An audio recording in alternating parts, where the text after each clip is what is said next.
નમસ્કાર. આજના ડીપ ડાઇવમાં સ્વાગત છે. આજે આપણે એક બહુ જ રસપ્રદ સોર્સ મટીરિયલ અનપેક કરવાના છીએ. હા, અને આ કોઈ સામાન્ય આર્ટિકલ નથી. બિલકુલ નહીં. આજે આપણી પાસે ડિપ્લોમા એન્જિનિયરિંગના ન્યુક્લિયર પાવર પ્લાન્ટ વિશેનું એક આખું પ્રેઝન્ટેશન અને તેના સોર્સ મટીરિયલ્સ છે. એટલે આપણે એને માત્ર ઉપરછલ્લી રીતે નથી જોવાના. સાચી વાત છે. આજના ડીપ ડાઇવનો આપણો મુખ્ય હેતુ એ છે કે જાણે આપણે કોઈ લાઈવ ક્લાસમાં બેઠા હોઈએ અને એક કે બે વિદ્યાર્થીઓને આખી વસ્તુ સમજાવી રહ્યા હોઈએ. કોઈ રોબોટિક લેક્ચર નહીં, પણ એકદમ સાદી ભાષામાં એક સ્લાઇડની સફર કરવાની છે. અને હું અહીં એક વિદ્યાર્થી અને કોહોસ્ટ બંનેની ભૂમિકા ભજવવાનો પ્રયત્ન કરીશ. મારો કહેવાનો અર્થ એ છે કે આપણે એ સમજવાનું છે કે કેવી રીતે અણુશક્તિ એટલે કે એટોમિક એનર્જીમાંથી આપણી ઇલેક્ટ્રિકલ એનર્જી પેદા થાય છે. એક્ઝેક્ટલી. અને હું શરૂઆતમાં જ સ્પષ્ટ કરવા માંગતી હતી કે આ જટિલ એન્જિનિયરિંગ કોન્સેપ્ટને આપણે આજે એકદમ સરળ અને મગજમાં બેસી જાય એવી રીતે ડીકોડ કરીશું. તો ચાલો પહેલી સ્લાઇડથી જ શરૂઆત કરીએ. હા, ચોક્કસ. પહેલી સ્લાઇડમાં જ બહુ સરસ રીતે પાયાનો સિદ્ધાંત આપ્યો છે. થર્મલથી ન્યુક્લિયર તરફનો બદલાવ. હા. જો આપણે થર્મલ પાવર પ્લાન્ટ વિશે તો જાણીએ છીએ, ત્યાં ગરમી માટે ટ્રેનો ભરીને કોલસો લાવવામાં આવે છે અને બાળવામાં આવે છે. પણ અહીં સોર્સ મટીરિયલ કહે છે કે કોલસાની જગ્યાએ અહીંયા અણુનો ઉપયોગ થાય છે. અને આ જ સૌથી મોટો તફાવત છે. ન્યુક્લિયર પ્લાન્ટમાં ગરમી ઉત્પન્ન કરવા માટે કોલસો નથી બાળવાનો, પણ નિયંત્રિત ન્યુક્લિયર વિખંડન એટલે કે કંટ્રોલ્ડ ન્યુક્લિયર ફિઝનનો ઉપયોગ થાય છે. આ ફિઝન શબ્દ જરા સાદી ભાષામાં સમજાવીએ તો? ચોક્કસ. સાવ સાદી ભાષામાં કહું તો ફિઝન એટલે એક મોટા અને ભારે અણુને તોડીને બે નાના ભાગમાં વહેંચવો. દાખલા તરીકે આપણી પાસે યુરેનિયમ 235 જેવો એક ભારે અણુ છે. બરાબર. હવે જ્યારે આ યુરેનિયમના અણુ પર આપણે એકદમ ધીમા ન્યુટ્રોનનો મારો ચલાવીએ છીએ, ત્યારે તે અણુ અસ્થિર થઈ જાય છે અને બે ભાગમાં વિભાજિત થઈ જાય છે. આ વિભાજન વખતે જે પ્રચંડ ઊર્જા મુક્ત થાય છે, તે જ આપણે ન્યુક્લિયર એનર્જી છે. અને મેં નોટ્સમાં એક બહુ જ આશ્ચર્યજનક વાત વાંચી. જ્યારે આ અણુ તૂટે છે, ત્યારે માત્ર ઊર્જા જ નથી નીકળતી, પણ સાથે બીજા 2 કે 3 નવા ન્યુટ્રોન પણ છૂટા પડે છે. હા, અને આ જ નવા ન્યુટ્રોન આખી ગેમ બદલી નાખે છે. એટલે કે આ નવા ન્યુટ્રોન આગળ જઈને બીજા યુરેનિયમ અણુઓ સાથે અથડાશે અને એક સાંકળ એટલે કે ચેઇન રિએક્શન શરૂ કરશે. 1માંથી 3, 3માંથી 9 એ રીતે. બિલકુલ. અને અહીં જ એન્જિનિયરિંગની કસોટી થાય છે. સ્લાઇડમાં પણ ભાર મૂકવામાં આવ્યો છે કે આ પ્રક્રિયા નિયંત્રિત હોવી જોઈએ. જો આ ચેઇન રિએક્શન કંટ્રોલ્ડ હોય તો આપણને તેમાંથી ધીમી અને સતત ગરમી મળે છે, જેનાથી આપણે વીજળી બનાવી શકીએ. પણ જો આ અનિયંત્રિત થઈ જાય તો? તો પછી તે સેકન્ડોના ભાગમાં એટલી બધી ઊર્જા પેદા કરે કે તે એક પરમાણુ બોમ્બ અથવા વિસ્ફોટનું સ્વરૂપ લઈ લે. એટલે જ કંટ્રોલ બહુ જરૂરી છે. ઓકે. એટલે કંટ્રોલ્ડ ફિઝનથી આપણને ગરમી મળી ગઈ. હવે આ ગરમીથી વીજળી સુધીની યાત્રાને હું સોર્સ મટીરિયલના આધારે 5 સ્ટેપમાં વહેંચી શકું. હા, જણાવો. પહેલું સ્ટેપ ન્યુક્લિયર એનર્જી. બીજું તેમાંથી બની ઉષ્મા અથવા હીટ એનર્જી. ત્રીજું હીટનો ઉપયોગ કરીને પાણીમાંથી વરાળ એટલે કે સ્ટીમ એનર્જી. બરાબર છે. ચોથું સ્ટેપ એ વરાળથી ટર્બાઇન ફરશે એટલે યાંત્રિક અથવા મિકેનિકલ એનર્જી. અને છેલ્લે 5મું સ્ટેપ જનરેટરમાંથી આપણને મળશે વિદ્યુત એટલે કે ઇલેક્ટ્રિકલ એનર્જી. એકદમ પરફેક્ટ. આ 5 સ્ટેપ જ આખા પ્લાન્ટનું સાર છે. હવે આપણે આ પ્લાન્ટના હૃદયમાં એટલે કે ન્યુક્લિયર રિએક્ટરની અંદર ડોક્યું કરીએ. બીજી સ્લાઇડ પર આવીએ. ચાલો, જાણે આપણે રિએક્ટર ચેમ્બરની અંદર જ ઊભા છીએ એવી કલ્પના કરીએ. હા, તો રિએક્ટર કોર એ જગ્યા છે જ્યાં ખરેખર આ ફિઝન પ્રક્રિયા થાય છે. સૌથી પહેલા આવે છે ફ્યુઅલ રોડ્સ. આમાં બળતણ તરીકે યુરેનિયમ 235 કે પ્લુટોનિયમ 239નો ઉપયોગ થાય છે ને? હા, અને તે કોઈ મોટા પથ્થર સ્વરૂપે નથી હોતું. આ યુરેનિયમને નાની નાની ગોળીઓ, જેને પેલેટ્સ કહેવાય છે, તેમાં ઢાળવામાં આવે છે. આ પેલેટ્સને લાંબી મેટલની ટ્યુબમાં ભરવામાં આવે છે, જેને આપણે ફ્યુઅલ રોડ્સ કહીએ છીએ. અરે વાહ! એટલે આ રોડ્સ મેઇન સોર્સ છે. પણ આપણે પેલા ન્યુટ્રોનની વાત કરી હતી ને, કે જે અણુને તોડે છે. નોટ્સમાં લખ્યું છે કે ફિઝન માટે ધીમા ન્યુટ્રોન જોઈએ. પણ રિએક્શનમાંથી જે નવા ન્યુટ્રોન નીકળે છે તે તો બહુ ફાસ્ટ હોય છે. એક્ઝેક્ટલી. અને આ ફાસ્ટ ન્યુટ્રોનથી બીજું ફ્યુઝન થતું નથી. તે યુરેનિયમની આરપાર નીકળી જાય છે, એટલે તેમની ગતિ ધીમી પાડવી બહુ જરૂરી છે. અને આ કામ કરે છે મોડરેટર. મોડરેટર એટલે એક પ્રકારનું સ્પીડ બ્રેકર. હા, મોડરેટર તરીકે મોટાભાગે સાદું પાણી, ભારે પાણી એટલે કે હેવી વોટર અથવા ગ્રેફાઇટનો ઉપયોગ થાય છે. જ્યારે પેલા ફાસ્ટ ન્યુટ્રોન આ મોડરેટર સાથે અથડાય છે, ત્યારે તેમની સ્પીડ ઘટી જાય છે અને તે આગળના ફ્યુઝન માટે તૈયાર થઈ જાય છે. આ બહુ ઇન્ટરેસ્ટિંગ છે. પણ ધારો કે આપણે આ રિએક્શનને રોકવું છે, કોઈ ઇમરજન્સી આવી ગઈ, તો આપણે આ પ્લાન્ટમાં બ્રેક કેવી રીતે લગાવીશું? આ માટેની વ્યવસ્થા એટલે કંટ્રોલ રોડ્સ. આ આખા પ્લાન્ટની સૌથી અગત્યની સેફટી સિસ્ટમ છે. મેં વાંચ્યું છે કે આ રોડ્સ કેડમિયમ અથવા બોરોનમાંથી બનેલા હોય છે. હા, કારણ કે આ ધાતુઓમાં ન્યુટ્રોનને ચૂસી લેવાની એટલે કે શોષી લેવાની ગજબની ક્ષમતા હોય છે. જ્યારે ઓપરેટર્સને લાગે કે રિએક્શન બહુ ફાસ્ટ થઈ રહ્યું છે, ત્યારે તેઓ આ કંટ્રોલ રોડ્સને રિએક્ટર કોરની અંદર ઉતારે છે.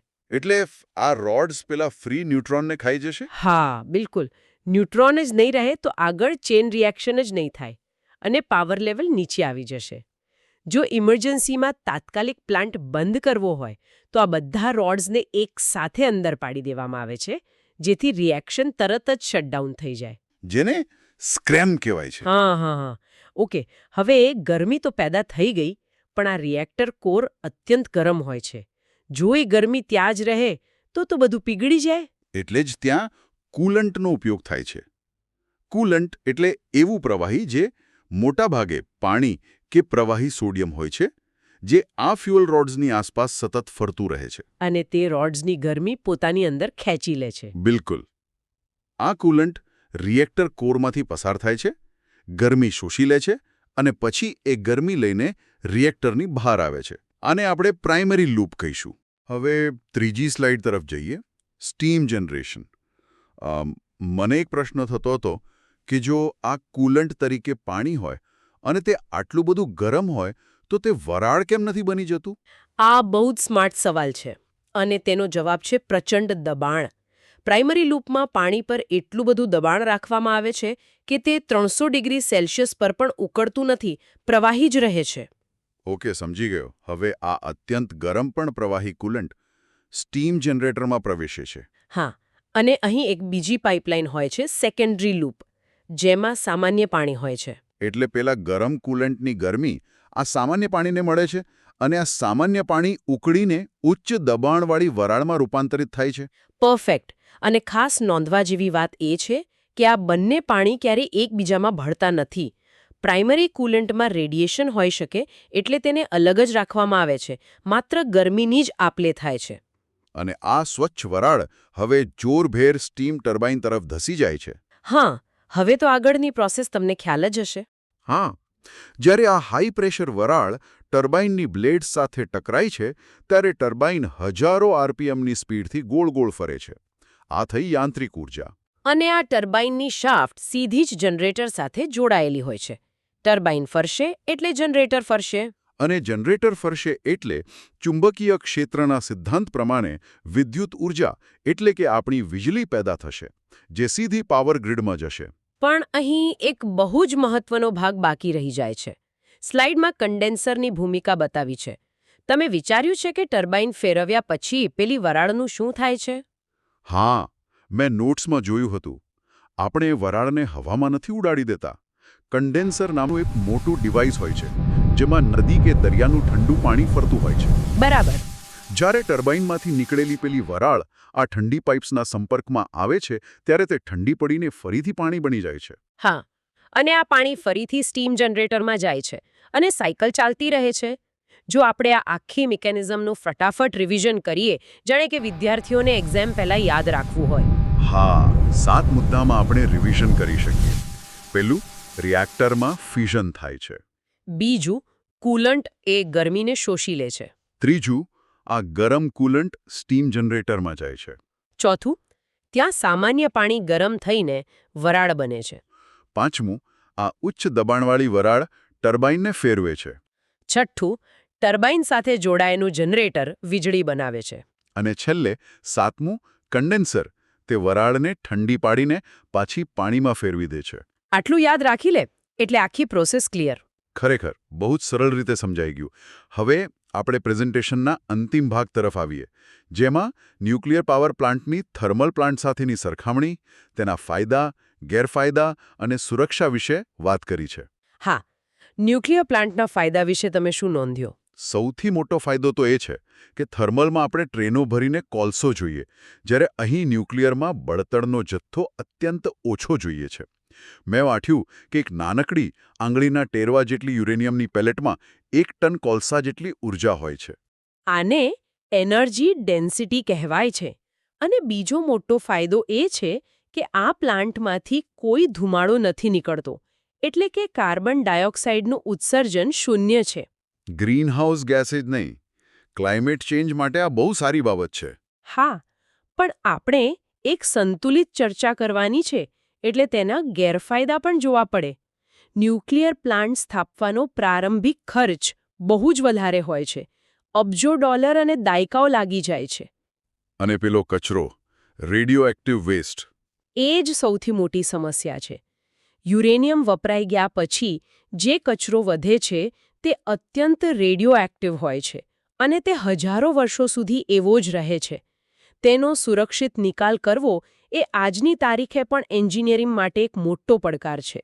અને રેડિયેશન લીક થવાનું જોખમ પણ ખરું ને? ફુકુશીમા કે ચાર્નોબિલ જેવી દુર્ઘટનાઓ આપણે જોઈ છે. એટલે જ આધુનિક પ્લાન્ટ્સમાં કડક સુરક્ષા વ્યવસ્થા હોય છે. આખું રિએક્ટર અને સ્ટીમ જનરેટર એક અત્યંત મજબૂત અને ફોટો જાડી કોન્ક્રીટની દિવાલોવાળા કન્ટેનમેન્ટ બિલ્ડિંગની અંદર પેક હોય છે, જેથી જો અંદર કોઈ વિસ્ફોટ થાય તો પણ રેડિયેશન બહાર વાતાવરણમાં ન આવે. અને પેલી કંટ્રોલ રોડ્સવાળી ઓટોમેટિક શટડાઉન સિસ્ટમ તો ખરી જ. હા, એટલે જો પ્રોટોકોલ્સ ફોલો થાય તો આ અત્યંત સુરક્ષિત છે. બરાબર. હવે આજના ડીપ ડાઇવનો અંત કરતા પહેલા એક્સપર્ટ તરીકે તમે અમારા વિદ્યાર્થીઓ માટે વાઇવા અથવા એમસીક્યુ માટેની મુખ્ય વ્યાખ્યાઓ જરા રિમાઇન્ડ કરાવી દો. ચોક્કસ. 4 વસ્તુઓ ગોખી મારજો. 1. ફિઝન, એટલે મોટા અણુનું તૂટીને ઊર્જા આપવી. 2. મોડરેટર, જે ફાસ્ટ ન્યુટ્રોનની સ્પીડ ધીમી પાડે. 3. કંટ્રોલ રોડ્સ, જે વધારાના ન્યુટ્રોનને શોષીને રિએક્શનને કંટ્રોલ કરે અથવા અટકાવે. પ્લાન્ટની બ્રેક. હા, અને 4. કુલન્ટ, જે રિએક્ટરની ગરમીને ખેંચીને બહાર કાઢે. આટલું સમજી લીધું એટલે ન્યુક્લિયર એન્જિનિયરિંગનો પાયો પાક્કો. તો જો આજના આખા ડીપ ડાઇવનો મારે નિષ્કર્ષ કાઢવો હોય તો હું એટલું જ કહીશ કે ન્યુક્લિયર પાવર પ્લાન્ટ એ અત્યંત ઓછી માત્રામાં બળતણ વાપરીને વિશાળ જથ્થામાં ઊર્જા ઉત્પન્ન કરતી એક અત્યાધુનિક ટેકનોલોજી છે.